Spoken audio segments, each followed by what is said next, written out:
শুধুমাত্র এই দোয়াটি একবার পড়েন, আল্লাহ তাআলা আপনার 90 বছরের গুনাহ মাফ করে দেবেন ইনশাআল্লাহ। আপনার 90 বছরের গুনাহ মাফ হয়ে যাবে শুধুমাত্র এই দোয়াটি যদি একবার পড়তে পারেন। আপনার ভাগ্য খুলে যাবে, রিজিকে বরকত আসবে, মনের ন্যাক আশা পূরণ হবে, আল্লাহ আপনার সব দোয়া কবুল করে দিবেন। সুবহানাল্লাহি ওয়া বিহামদি। এত ফজিলত, এই দোয়াটা আপনারা শেয়ার করে দিবেন। এই যুবকেরা, আমল না করেও সওয়াব পাবা। তোমার একটি শেয়ারে, একটা বাটনে প্রেস করে তুমি সওয়াব পেয়ে যাবা। কারণ তুমি আমল না করো, অন্য কেউ যদি তোমার শেয়ারের বদৌলতে আমল করে, সওয়াব তুমি পেয়ে যাবা। নবীজির হাদিস।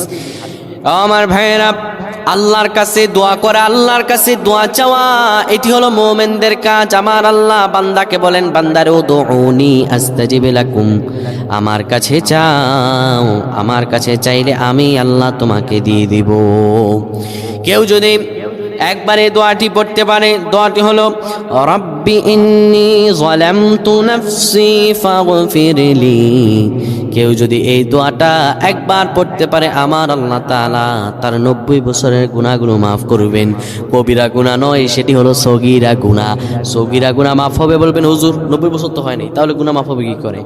আপনার যত বছর হয়েছে তত বছরের সগীরা গুনাহ মাফ হবে, আর বাদ বাকিটা কাউন্ট করে আপনার আমল নামায় নফল নামাজ, নফল আমলের সওয়াব আল্লাহ তাআলা আপনার আমল নামায় দিয়ে দিবেন।